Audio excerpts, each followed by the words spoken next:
सिहाद हमारी हीरोइन का असली रूप देख कर चौंक जाता है और उसे देखकर कहता है कि आखिर तुम कौन हो और ये सब क्या है।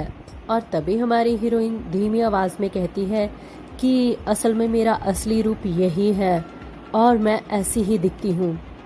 और ये बातें सुन के कहीं ना कहीं हमारे हीरो को एक धोखे का महसूस होता है और वो उसे घूर कर देखने लगता है और उसे सच में इतना अजीब सा फील होता है कि अब तक ये मुझसे झूठ बोल रही थी।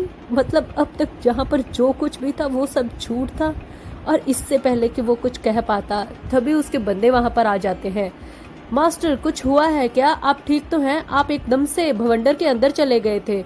और तभी हमारे हीरो उसके बालों को सबसे छुपाते हुए उसकी उस हैट को उसके सर पर डालने लगते हैं और उसके आगे आ जाते हैं। और तभी एक आकर कहता है कि आप ठीक तो हैं? हमने देखा कि आप भवंडर के अंदर चले गए थे, कहीं कुछ हुआ तो नहीं? तभी हमारे हीरो कहते हैं कि नहीं, ऐसा कुछ भी नहीं है, चलो वापस चलते हैं। और सब वापस रवाना हो जाते हैं महल की तरफ। बहुत ही तेजी से सारे के सारे घोड़े एक कतार में लगे हुए महल के अंदर प्रवेश करते हैं और आते ही महल के अंदर हमारे हीरो हमारी हीरोइन को अपने कक्ष में ले जाते हैं और वहां पर वो खड़े होकर एक दूसरे को देखने लगते हैं। और हमारी हीरोइन को तो कुछ भी समझ में नहीं आ रहा होता, क्योंकि हमारे हीरो की लाल आंखें गुस्से से और उसका वो गुस्से भरा चेहरा, और अब तक उसके मुंह से एक लफ्ज तक नहीं निकला था। वो वहां पर खड़ी यही सोच रही थी कि रास्ते में भी बेही ने मुझसे एक भी लफ्ज नहीं कहा। सच में अब मुझे इसकी चुप्पी से डर लगने लगा है कि ये क्या सोच रहा है, अगर इसे कुछ कहना है तो ये कह क्यों नहीं रहा। और फिर हमारे हीरो उसके करीब आते हैं और गुस्से से उसे देखकर कहते हैं कि क्या तुम अपने आप को एक्सप्लेन नहीं करोगी कि यहाँ पे ये सब कुछ क्या हो रहा है और क्यों हो रहा है। और तभी हमारी हीरोइन कहती है कि हाँ, वो सब झूठ था, वो मेरे असली रंग रूप नहीं था, असली रंग रूप मेरा यही था। और हमारे हीरो को एकदम से निराशा होने लगती है और फिर वो कहती है कि मगर तुम मेरा यकीन कर सकते हो, बाकी सारी बातें सच हैं, मैं ट्रैवलर ही हूँ और मैं खुद को छुपाने के लिए ये सब कुछ कर रही थी, क्योंकि ये मेरे बाल सबको अट्रैक्ट करते हैं, इसलिए मैंने रंग और भेस बदला हुआ था। और तभी हमारे हीरो कहते हैं कि सच में अगर यही सब कुछ सच था तो तुमने मुझे ये सब पहले क्यों नहीं बताया। तो हमारी हीरोइन कहती है अगर मैं बताती तुम क्या यकीन करते? तुमने तो पहली मुलाकात में ही मुझे एक कारागार में डाल दिया था जहाँ पर मुझे पानी तक नहीं पूछा जा रहा था, और उसके बाद क्या, मुझे अपने इस महल के हरम में कैद करके रख लिया। और तुम उम्मीद करते हो कि मैं तुम्हें कुछ बताती? हम लोग इतने करीब थे क्या? हाँ, तभी हमारे हीरो कहते हैं कि अच्छा, फिर तुम यहाँ से भागी क्यों? हाँ, ये तो बता सकती हो। और फिर हमारी हीरोइन कहती है क्यों क्यों ना भागती, मेरा घर है, मेरा परिवार है, मुझे वहां जाना था, मैं और कहाँ जाती? क्या मैं अपने घर नहीं जा सकती? मुझे बस अपने वापस घर जाना था और कुछ नहीं, और इसकी वजह से मैं यहाँ से निकल गई। और क्या तुम जानना चाहते हो कुछ? इसके अलावा मैंने कुछ भी झूठ नहीं बोला है। तो हमारे हीरो कहते हैं कि ठीक है, अगर यही तुम कहना चाहती हो, इसके अलावा तुम्हारे पास कहने के लिए कुछ नहीं है, तो यहाँ से निकलने के बारे में कभी सोचना भी मत, क्योंकि यहाँ से अब तुम्हारी सिर्फ लाश जाएगी। और ये बात सुन के हमारी हीरोइन एकदम से वहीं पर जम जाती है कि ये क्या कह रहा है। और हमारे हीरो उसे कहते हैं कि अब से तुम इसी कमरे में मेरे साथ रहोगी और यहाँ से बाहर नहीं जा सकती। अब तुम्हारी जिंदगी यहीं पर कटने वाली है, और इसलिए यहाँ पर तुम बैठ के आराम से सोच सकती हो कि तुम अब आगे क्या करने वाली हो, सच कहने वाली हो या झूठ या कुछ और ये बोल के हमारे हीरो वहाँ से निकल जाते हैं और हमारी हीरोइन बेचारी वहाँ पर मुट्ठी बंद करके खड़ी रहती है। और इधर दूसरी तरफ हम देखते हैं कि हमारे हाई चीफ को उनका खबरी मिलने आता है और खबरी आकर बताता है कि राकुन वापस आ गया है। हमने उनका पीछा किया और पीछा करने से हमें पता चला है कि वो रेगिस्तान के रास्ते पर गए थे और वहीं से वापस आए हैं, मगर वहां पर क्या हुआ हम कुछ ज्यादा छानबीन नहीं कर पाए। और ये सारी बातें सुन के कहीं ना कहीं वजीर परेशान होता है कि ये आखिर कर क्या रहा है, ये कहाँ जा रहा है और क्यों कर रहा है। हमने अब तक तो ऐसा कुछ किया नहीं है, यहाँ पर कोई भी खलबली नहीं की गई है, जिसकी वजह से मैं परेशान हूँ। सारे के सारे लोग यहाँ पर परेशान हुए पड़े हैं कि आखिर राकुन कहाँ जा रहा है और क्या कर रहा है। बहुत सारे लोगों ने तो यहाँ पर साजिशें भी शुरू कर दी है। बहुत सारे ऐसे लोगों को पकड़ा गया जिनके बारे में कोई भी खबर नहीं मिल रही थी कि ये कौन है और कहाँ से आए हैं। मगर ये सब राकुन के साथ तो नहीं है ना। और यहाँ तक कि एक एक्सीडेंट तक करवाया गया। मगर इसके पीछे अब मैं क्या कहूँ, ये सारी साजिशें नाकाम रही कि कामयाब, मैं कुछ कह नहीं सकता। और तभी फिर वो अपने सिपाही को देखकर कहता है कि ठीक है, अगर सारी इन्फॉर्मेशन ख़त्म हो चुकी हो तो अब तुम जा सकते हो। और उस लड़की के बारे में पता किया तो हमारा खबरी कहता है कि नहीं महाराज, आपकी वो सिल्वर बालों वाली और सिनेमन आंखों वाली लड़की अब तक नहीं मिल रही है। और तभी हमारे वर्मन कहते हैं कि ठीक है, अगर वो अब तक नहीं मिल रही तो उसकी तलाश जारी रखो और अब तुम यहाँ से जा सकते हो। और खबरी वहाँ से चला जाता है। मगर तभी उसकी विंडो से एक डाल पर बंदा आके बैठ जाता है और वर्मन कहता है कि तुम्हें यहाँ पर आते हुए इतना वक्त क्यों लगा। और फिर वो कहता है हे भगवान, मुझे सांस तो लेने दो, और अंदर आ जाता है। और तभी हमारे वर्मन को गुस्सा आता है और कहता है कि मैं तुमसे बात कर रहा हूँ, तुम्हें एक काम के लिए भेजा था और तुम इतनी देर से लौटे हो। और फिर वो कहता है कि अरे यार, रास्ते में मुझे एक अजीब सी लड़की मिल गई थी और उसके साथ सफर करते हुए मुझे सच में कुछ अजीब सी फीलिंग आ रही थी। आधा वक्त तो मेरा उसने बर्बाद कर दिया, नहीं तो मैं जल्दी पहुंच जाता।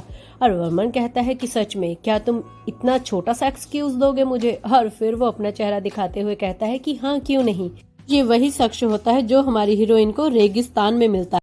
आशीना हमारे बीते दिनों को याद करते हुए अपनी विंडो के पास खड़ी होकर यही सोच रही होती है कि यहाँ पर मुझे 4 दिन हो चुके हैं और यहाँ पर तो एक अजीब सी घुटन का एहसास हो रहा है, क्योंकि यहाँ पर तो कोई मेरा अपना है ही नहीं। मेरी अपने सांसें तक अब मुझे बेगानी लगने लगी हैं। क्यों मुझे आखिर ये सज़ा मिल क्यों रही है। जब मैं यहाँ पर आई, आते ही मुझसे मेरा बैग छीन लिया गया। वो मैं जानती ही थी कि यहाँ पर ये सब कुछ तो होगा ही ना।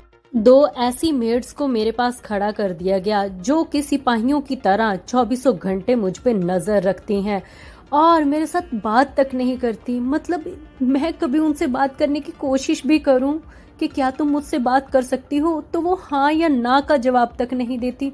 मतलब इतना खालीपन और इतना सूनापन मुझे समझ में नहीं आ रहा। मुझे लगा था कि शायद नासिर आएगा सारी बातों की छानबीन करने के लिए, मगर वो भी नहीं आया। और राकुन भी तो नहीं आया ना उस वक्त के बाद से। यहाँ पर तो मेरी जिंदगी सिर्फ एक ही चीज पे टिकी हुई है, बस खाओ पियो और सो जाओ। कितना सूनापन है यहाँ पर, ये किसी सजा से कम नहीं है। मुझे सच में अब समझ में आ रहा है कि वो इंसान मुझे किस तरीके से सजा देना चाहता है। वो मुझे इतने अच्छे से जानता है कि वो अब इस तरीके से अपना बदला ले रहा है मुझसे। मगर मैं क्या करूं, मेरे पास तो अब कुछ भी नहीं है। अब मैं बहुत ही मजबूर हो चुकी हूँ। और अगर आज मैं याद करती हूँ उन पलों को, तो एक अजीब सी घुटन महसूस होती है। जब उसने कहा था कि अब तुम यहाँ से जा नहीं सकती, क्या सच में मेरी ज़िंदगी ऐसे ही खालीपन से भरी रहेगी। मुझे आज भी वो वक्त याद है जब उस रेगिस्तान में चुटकी बजाते ही वो सारी की सारा भवंडर गायब हो गया था। वो सब क्या था? मैंने तो सुना था कि पेसियान के राजा पर भगवान की बहुत ज़्यादा कृपा है, मगर मैं नहीं जानती थी कि यहाँ पर राकुन के ऊपर सिर्फ भगवान की कृपा नहीं, बल्कि उनकी कुछ अद्भुत शक्तियाँ भी शामिल हैं। क्या ये सच है या झूठ? मुझे अभी तक यकीन नहीं आ रहा है। वो सब क्या था जो मैंने अपनी आंखों से देखा? कहीं वो मेरा भ्रम तो नहीं था, या कोई जादू? नहीं, वो कोई जादू तो नहीं था। सच में राकुन गॉड ही है यहाँ का। और इससे पहले कि वो कुछ और सोच पाती, तभी मेड उसकी सोच को तोड़ देती है और कहती है कि आपके लिए खाना आ गया है। और फिर वो अंदर आ जाती है और हमारी हीरोइन बेचारी उस खाने को बहुत ही ज़बरदस्ती तरीके से खा रही होती है और यही सोचती है कि सच में कितना अजीब सा लग रहा है। अब तो मुझे खाना भी अच्छा नहीं लग रहा। मुझे नूर की याद आ रही है। जब वो मेरे पास आती थी तो कितनी चुलबुल तरीके से मेरे से बातें करती थी कि मेरा मन करता था कि मैं उसकी सारी बातें सुनूं और सारा खाना खा लूं। और फिर वो कहती है कि क्या तुम मुझसे कोई बात कर सकती हो? क्या सिर्फ एक बात का जवाब दे सकती हो कि ये नूर कहाँ पर है? मुझे नूर दिखाई क्यों नहीं दे रही है? और तभी मेड एकदम से चुप हो जाती है और कोई भी जवाब नहीं देती। और उसकी ऐसी चुप्पी देखकर हमारी हीरोइन को और गुस्सा आने लगता है और सोचती है कि मैं भी किससे पूछ रही हूँ। और फिर वो एकदम से मासूम सी बन के और हाथ जोड़ के कहती है कि नूर ने मेरा बुरे वक्त में बहुत साथ दिया है, वो यहाँ पे मेरा बहुत ध्यान रखती थी, मैं सिर्फ जानना चाहती हूँ कि वो कहाँ पर है, क्या तुम मुझे इतना नहीं बता सकती? और बेचारी मेड को उस पर तरस आ जाता है और फिर वो बता देती है कि नूर इस वक्त जेल में है। और ये बात सुनकर तो हमारी हीरोइन बेचारी एकदम से शॉक में चली जाती है कि जेल में नूर, मतलब वो जेल में किस लिए है? वो बेचारी एकदम से दंग रह जाती है। और इधर दूसरी तरफ हम देखते हैं कि नासिर गलत वक्त पर हमारे हीरो से मिलने आ जाता है और यहाँ पर आकर बेचारा अफसोस जता रहा होता है और सोचता है, हाँ, मुझे वजीर की बात मान लेनी चाहिए थी कि इस वक्त यहाँ पर राकुन से मिलना खतरे से खाली नहीं है, क्योंकि इसका मूड देखकर मुझे खुद को डर लग रहा है कि मेरी जान बच पाएगी या नहीं। और फिर बेचारा खुद को संभालते हुए कहता है कि लगता है आज आपका मूड अच्छा नहीं है। और तभी हमारे राकुन कहते हैं कि हाँ, मेरा मूड इतना ख़राब है कि जो भी मेरे रास्ते में टांग अड़ाएगा मैं उसकी जान ले लूँगा। और तभी फिर हमारे नासिर कहते हैं, हाँ, अगर जान लेनी है तो फिर आप वर्मन की ले लीजिए ना, ज़्यादा अच्छा नहीं रहेगा? और तभी हमारा हीरो उसकी इस बात पर तो ध्यान ही नहीं देता और बस अपनी बात करता है कि क्या सच में ये मुद्दा इतना बड़ा है कि आगे चल के और भी राजाओं को तकलीफ दे सकता है? और तभी हमारे नासिर बड़ी समझदारी से बात करते हुए कहते हैं कि नहीं, ऐसा कुछ नहीं है, आपने जो किया है आपने बिल्कुल सही किया है। हमें एक लड़की पर शक हुआ कि वो स्पाई है, इसलिए हमने उसे यहाँ पर बंदी बना के रखा हुआ था और अब उसने भागने की कोशिश की है और आप उसे वापस ले आए हैं, तो इसमें कुछ भी गलत नहीं है। वैसे भी उसे शक के दायरे में रखना ये आवश्यक भी है, क्योंकि अब तक उसकी असली जान पहचान का खुलासा भी तो नहीं हुआ है ना। और तभी हमारे हीरो कहते हैं, क्या सच में तुम्हें ऐसा ही लगता है कि मैं सही हूँ? और मैं भी यही सोच रहा हूँ कि मैं सही हूँ और मुझे इसके बारे में और तहकीकात करनी होगी, क्योंकि वो कौन है, क्या है, मुझे अब तक समझ में नहीं आ रहा है कि मैं बेवकूफ़ कैसे बन सकता हूँ। और हमारे हीरो की ऐसी बातें सुनकर कहीं ना कहीं नासिर बेचारा परेशान भी हो रहा होता है और एक गहरी सोच में होता है, क्योंकि कहीं ना कहीं उसे राकुन का असली मकसद समझ में आ रहा होता है और वो यही सोचता है कि वो लड़की जो भी हो, कैसी भी हो, अच्छी हो, बुरी हो, भली हो, हम ये नहीं जानते कि वो कौन है, कहाँ से आई है, उसे नॉर्थ के बारे में इतनी जानकारी है, शायद वो सच में कोई स्पाई ही निकले, मगर फिर भी उस लड़की के अंदर इतना जज्बा और इतनी ताकत तो है कि वो इस भगवान को भी इंसान वाली फीलिंग दिला रही है। मुझे समझ में नहीं आता, मुझे खुश होना चाहिए कि उदास के इस भगवान के दिल में भी एक इंसान पनप रहा है। सच में इन सवालों का जवाब तो अब मेरे पास भी नहीं है। और फिर बेचारा चुप करके अपना सर झुकाकर कहता है कि मुझे लगता है कि अब मुझे यहाँ से चले जाना चाहिए। अगर आपको किसी भी बारे में कोई भी बात करनी हो तो मुझे आप बुला सकते हैं, और अगर आपको कोई मदद चाहिए तो मुझे ज़रूर बताइएगा, पर क्या मैं जान सकता हूँ कि आप अब क्या करना चाहेंगे? तो हमारे हीरो कहते हैं कि मैं बस अब एक ही काम करना चाहता हूँ, उसके बारे में जानना और कुछ नहीं। और इधर दूसरी तरफ हम देखते हैं कि हमारी हीरोइन बेचारी उदास बैठी होती है। वो अभी भी यही चीज़ें सोच रही होती है कि नूर उसकी वजह से जेल में है, क्योंकि वो यहाँ से भाग गई। क्या सच में राकुन ने उसे जेल में कर दिया सिर्फ इस वजह से कि वो मेरा ध्यान नहीं रख पाई अच्छे से? मगर इसमें उसकी तो कोई गलती ही नहीं थी ना, यह सब कुछ तो मेरा प्लान था और वो उस बेचारी को तो कुछ पता भी नहीं था। तो फिर राकुन ऐसे कैसे कर सकता है? अब मैं क्या करूं, किससे कहूं कि मुझे उस बेचारी नूर से मिलने दे? और तभी एक मेड आती है और आके कहती है, आपके लिए चाय लेकर आई हूँ, आपके लिए चाय डाल दूँ?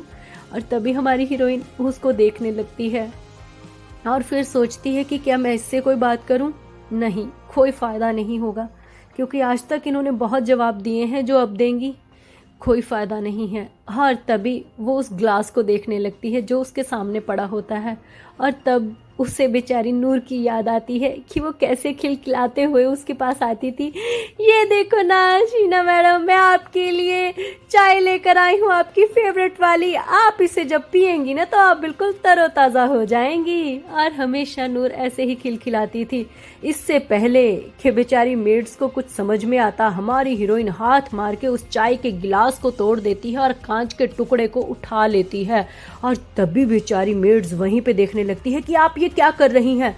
और हमारी हीरोइन कहती है कि मेरे पास कोई और रास्ता नहीं था, क्योंकि अगर मैं प्यार से तुम लोगों से बात करती या कुछ पूछती तो तुम लोग मुझे जवाब नहीं देने वाली थी, इसलिए मैंने ये सब कुछ किया है, इसलिए मुझे माफ़ करना। और तभी बेचारी मेड्स घबरा जाती हैं और कहती हैं कि आप ये सब मत कीजिए, हमें सज़ा मिलेगी। तो वो कहती है मैं ये किसी के लिए नहीं कर रही हूँ, बस जाके अपने उस राकून, अपने उस राजा से कहो कि मैं उससे अभी और इसी वक्त मिलना चाहती हूँ, अभी के अभी वो यहाँ पर सामने आए। आखिरकार हमारी हीरोइन का खुद को दिया हुआ जख्म काम आ ही जाता है, और वो अपने मन में यही सोचती है कि शुक्र है इसकी वजह से ही सही, मगर अब मैं राकुन के सामने तो जा रही हूँ ना। हाँ, बहुत वक्त हो चुका है उसे देखे हुए भी। क्या मैं उससे सारी बातें कर पाऊंगी? मेरा मन तो करता है कि मुझसे कभी कुछ भी ना छुपाऊं, उसे सब कुछ बता दूं अपनी हकीकत के बारे में। मगर आज तक का मेरा जो एक्सपीरियंस रहा है, मैंने जब भी अपनी सच्चाई सब लोगों को बताई है तो उल्टा मैंने खुद पर उंगलियां ही उठी हुई देखी हैं, क्योंकि किसी को यकीन नहीं आता कि इतने बड़े राज्य की रानी यहाँ पे ऐसे क्यों घूम रही है। और सबसे बड़ी बात, पेसियन और क्रॉमवाल दोनों के दोनों दुश्मन राज्य हैं। अगर मेरी सच्चाई पता चली तो मेरे साथ यहाँ पे क्या होगा? शायद मुझे सच में स्पाई माना जाए, फिर शायद मुझे बंदी बना लिया जाए या फिर से जेल में डाल दिया जाए। ये भी हो सकता है कि अच्छे खासे पैसे मेरे राज्य से मांगे जाए, या ये भी हो सकता है कि मेरी फैमिली को किसी और बातों के लिए उकसाया जाए। मैं अपनी ट्रैवलिंग की गलती की वजह से अपनी परिवार को मुसीबत में नहीं डाल सकती, नहीं नहीं। और वहां पर जाते ही वो सबसे पहला वर्ड यही कहती है कि नूर को जेल से निकालकर मुझे जेल में डाल दिया जाए, क्योंकि गुनाहगार मैं हूँ, नूर नहीं। और ये बात सुन के हमारे राजा जी कहते हैं कि तुम कहना क्या चाहती हो, मैं इसका मतलब नहीं समझा। और हमारी हीरोइन कहती है कि तुमने नूर को बंदी बनाया है क्योंकि वो मेरी अच्छे से रक्षा नहीं कर पाई, इसलिए मैं चाहती हूँ कि मुझे उसकी जगह बंदी बनाया जाए, क्योंकि उसकी तो कोई गलती ही नहीं थी, उसने तो कुछ किया ही नहीं। और तभी हमारे राजा कहते हैं कि अच्छा, मगर एक मास्टर की वजह से किसी सर्वेंट को अगर सजा मिल रही है तो इसमें बुरा ही क्या है, ये तो सदियों से होता हुआ आया है ना, तुम इस चीज को क्यों चेंज करना चाहती हो एक छोटी सी मेड के लिए? हाँ, तुम्हें क्या लगता है मैं बेवकूफ हूँ? और तभी हमारी हीरोइन कहती है कि मैंने उसे कभी अपनी मेड नहीं समझा और तुम्हें रिश्ते नातों को समझना चाहिए। ये बोलकर हमारी हीरो जी कहते हैं कि अच्छा, ये अब तुम मुझे सिखाओगी कि कैसे संभलना है और कैसे नहीं। और तभी हमारी हीरोइन को बहुत ज़्यादा गुस्सा आ जाता है और वो सोचने लगती है कि पहले तो ये मेरे साथ कितने अच्छे से रहता था ना, हंसता भी था, मगर अब इसे क्या हो गया है, इतना ज़्यादा इसका मूड क्यों खराब है। और फिर उसे गुस्से से बोल ही देती है कि तुम्हें मुझ पे गुस्सा है ना तो मुझ पे उतारो, इस तरह से लोगों को क्यों परेशान कर रहे हो, तुम्हें मुझे जो कहना है मुझे डायरेक्टली क्यों नहीं कहते हो, इस तरीके से क्यों खुद को जला रहे हो। और हमारे हीरो कहते हैं तुम्हारे कहने का मतलब क्या है कि मैं ये सब गुस्से के कारण कर रहा हूँ, मैं तुमसे नाराज हूँ, कोई नाराजगी है मेरी तुमसे चल रही जिसके नाते मैं ये सब कुछ कर रहा हूँ? मतलब कि तुम अपने आप को समझती क्या हो, क्या तुम मुझे डिटेल करोगे कि तुम ये क्या बोल रही हो? तो वो कहती है कि हाँ, मैं जो कह रही हूँ बिल्कुल सही तो कह रही हूँ, तुम्हें समझ में नहीं आता, तुम सिर्फ मुझसे नाराज हो क्योंकि मैं यहाँ से चली गई थी और देखो तो तुम क्या कर रहे हो जब से मैं वापस आई हूँ।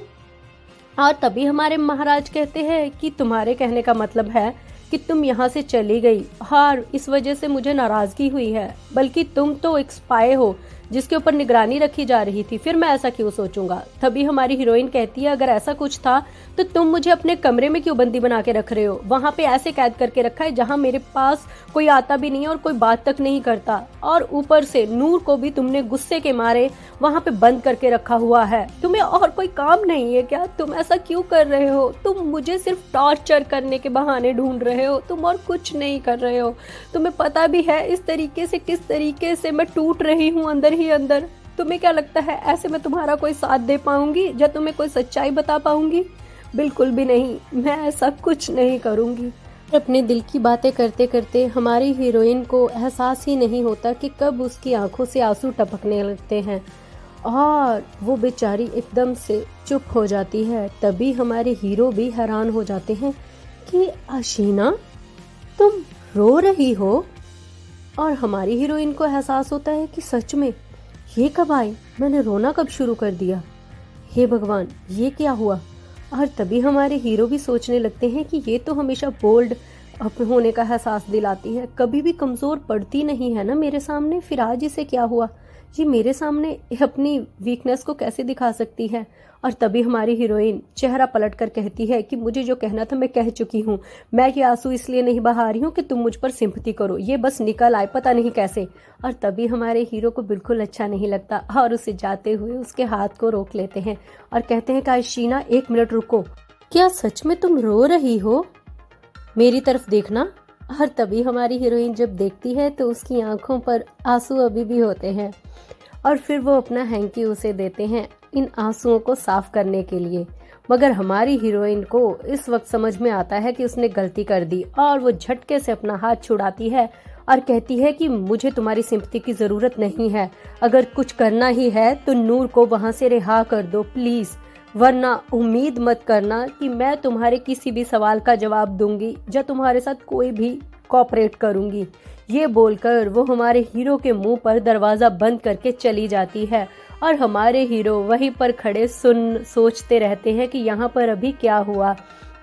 और बाहर आते ही वो बेचारी खुद को कोस रही होती है कि मैं राकुन के सामने ऐसे कमज़ोर कैसे पड़ गई, मैं क्यों रोने लग गई, मुझे ऐसे नहीं रोना चाहिए था, ये मैंने गलती कर दी।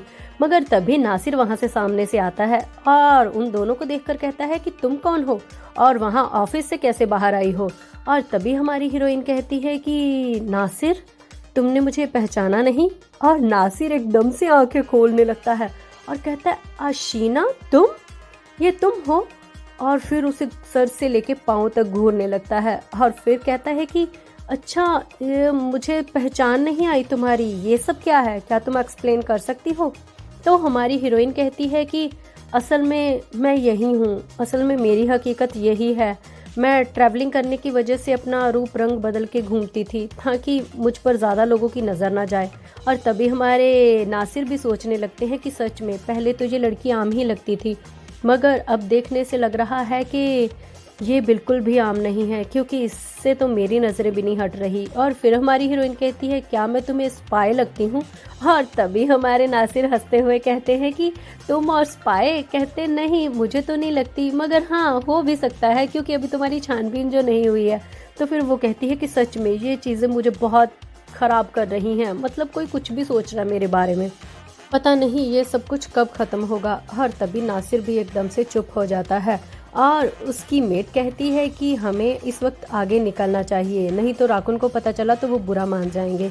और तभी हमारी हीरोइन कहती है कि अब मैं यहाँ से निकलती हूँ नासिर, तो ठीक है फिर मिलेंगे। ये बोलकर वो वहाँ से निकल जाती है और नासिर भी सर झुकाकर उसे विदा करता है और तब जाते जाते हुए यही सोच रहा होता है कि सच में ये लड़की आम नहीं है, क्योंकि इसने कहीं ना कहीं राकुन को सोचने पर मजबूर करके रखा हुआ है और इसका ऑरा पहले देखने से अलग और अब देखने से बहुत ज़्यादा अलग है, इससे कोई भी नज़रें नहीं हटा सकता। आगे इस रिश्ते का क्या होगा मैं नहीं जानता। सच कहूँ तो क्या राकुन इस चीज़ को समझ पा रहा है। और देखने वाली बात है ना कि राकुन ने इसे कैद तो करके रखा है, पहले भी इसे कैद किया था और इस बार भी, मगर पहले उसे प्रिजन में किया था और अब अपने कमरे में, मगर किसी को भी उसको उंगली तक नहीं लगाने देता। इसका क्या मतलब है और आगे इस चीज़ का क्या होगा, क्या मुझे इस बारे में सोचना चाहिए या बात करनी चाहिए? नहीं नहीं, रहने देता हूँ, इसके बारे में बात करना अब सही नहीं होगा।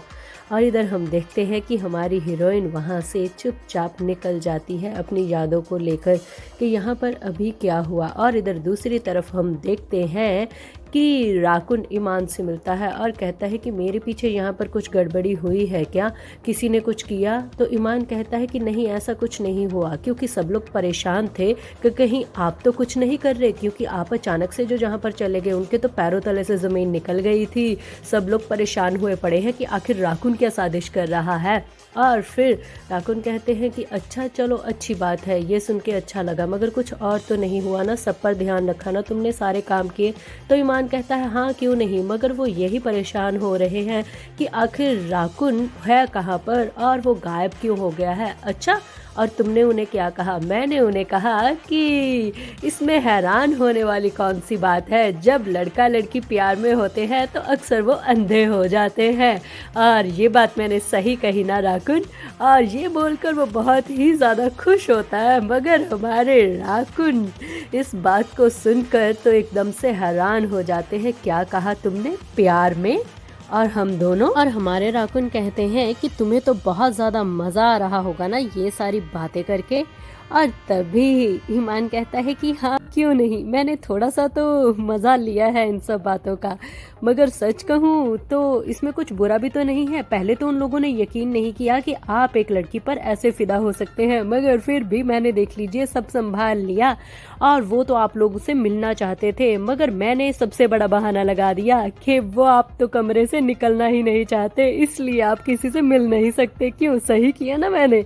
और ये बात सुनते ही हमारे राकुन का तो गुस्सा 7वें आसमान पर चढ़ जाता है। और तभी हमारे बेचारा ईमान यही सोच रहा होता है कि मैंने गड़बड़ कर दी। और फिर कहता है कि राकुन इतना गुस्सा क्यों हो रहे हो, देखो तुम्हारे पीछे से मैंने कितना काम संभाला है तुम्हारा, ये वजीर को तंग करना, ये हंसी ठिठोली की वजह से मैं थोड़ा बहुत खुश रहता हूँ, क्या मैं ऐसा नहीं कर सकता? और तभी हमारे राकुन कहते हैं कि हाँ क्यों नहीं, तुमने इतना काम संभाला है इसलिए तो तुम अभी तक जिंदा हो, वरना जो तुम कर रहे हो कब का मैं तुम्हें हलाल कर देता। हाँ, ये बात सुन के बेचारा चुप हो जाता है। और तभी फिर हमारे राकुन कहते हैं कि अच्छा सुनो, मेरे कमरे के बाहर और बॉडीगार्ड तैनात कर दो। और ये बात सुन के ईमान कहता है कि आपके कमरे के बाहर, इसका मतलब आप ये अशीना के लिए चाहते हैं? और हमारे हीरो कहते हैं हाँ। तो फिर वो कहता है ठीक है, जैसा आप चाहें वैसा ही सही होगा। और फिर अपने दिल में सोचने लगता है कि किस तरीके से इन्होंने बंदी बना के उसको अपने कमरे में रखा हुआ है। और फिर कहता है कि राकुन, रुकावट के लिए खेद है, अब स्टोरी बाकी है गाइस, देखते रहिए।